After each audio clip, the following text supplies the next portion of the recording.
Did you know we are in the middle of a second major COVID surge? Yes, you heard it right.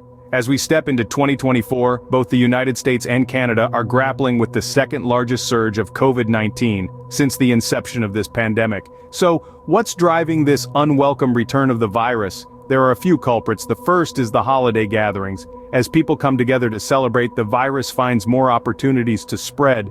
The second is the shift of activities indoors due to the winter season. Closed, poorly ventilated spaces are playgrounds for the virus.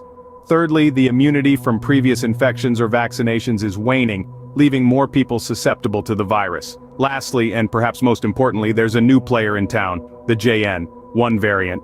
This variant is highly infectious, and according to the U.S. Centers of Disease Control and Prevention, it may be intensifying the spread of COVID-19 this winter. Test positivity and wastewater data show that viral activity is higher now than it was this time last year. The situation is not confined to North America. The World Health Organization has estimated that viral levels worldwide are anywhere from 2 to 19 times higher than what's being reported. Some experts have stated that this current surge is second in magnitude only to the Omicron surge from late 2021 to early 2022. Science communicator at Columbia University Irving Medical Center, Lucky Tran, PhD, suggests that as many as 1 in 3 people in the U.S. could be infected with COVID during the peak months of the current wave. On its highest day, there could be 2 million new COVID cases, surpassing last winter's peak of about 1.7 million new infections. These numbers are not just statistics. They represent our friends, our families, and our communities. They remind us that we're still in the throes of a pandemic. With viral activity higher than this time last year, it's clear we're far from the end of this pandemic. But what's driving this unseen threat? The answer lies in a recent update from the U.S. Centers of Disease Control and Prevention. They've brought our attention to a new variant of COVID-19 known as JN.1. This variant isn't just another number in the lineup, it's believed to be intensifying the spread of COVID-19 this winter. The CDC's report paints a stark picture. According to their findings, viral activity in the U.S. is higher than this time last year. Data from wastewater studies in particular show a rapid rise over the past several weeks. This doesn't mean we're seeing more hospitalizations or deaths than last year, but it does signal a significant increase in virus transmission. But this isn't just an American problem. The World Health Organization also has an eye on the situation. In a media briefing on January 12th, Dr. Maria Van Kerkhove, the WHO's COVID-19 technical lead, gave us some global perspective.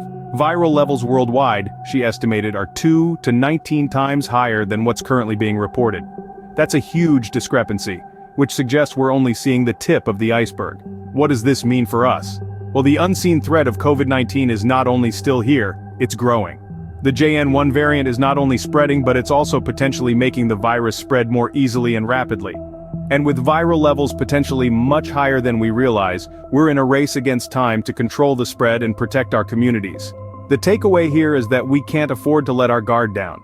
The COVID-19 pandemic isn't over, and this new variant is a stark reminder of that. We need to remain vigilant, continue practicing safety measures, and get vaccinated if we haven't already. The invisible enemy has not retreated, but rather, it has evolved. This unseen threat is more present than ever, and it's up to us to take the necessary steps to protect ourselves and those around us. So, just how big is this surge? Let's put it into perspective. This current surge, driven by the JN.1 variant, is no minor blip.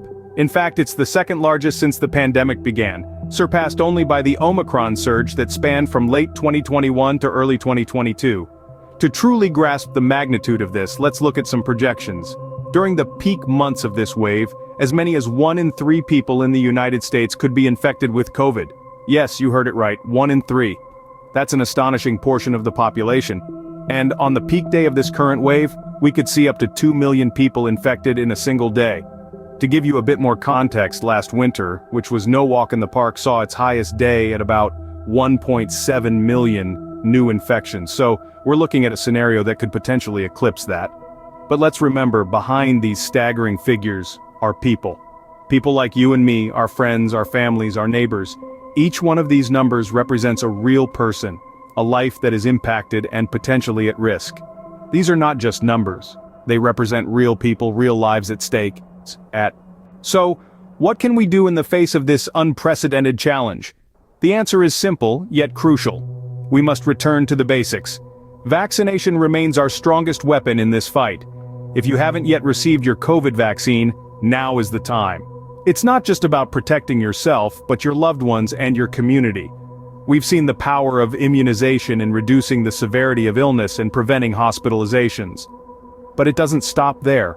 We must bring back our masks. Yes, it might feel like a step back, but it's a necessary one. Remember, masks are not just for your protection, but for the safety of those around you. They are a simple yet effective tool in curtailing the spread of the virus. And let's not forget about personal responsibility. We can't solely rely on vaccines and masks. We need to practice good hygiene, maintain social distancing, and be mindful of our health and the health of those around us. Keep an eye on your symptoms and get tested if needed. Stay home when you're feeling unwell. This is a collective battle, and every single one of us has a role to play. It's about being responsible, not just for ourselves, but for our neighbors, our friends, our families, and for the countless strangers we share our world with. In the new fight against COVID, remember, we are not powerless against this virus. Stay safe, everyone. Please like and subscribe, it helps us out plenty. Cheers.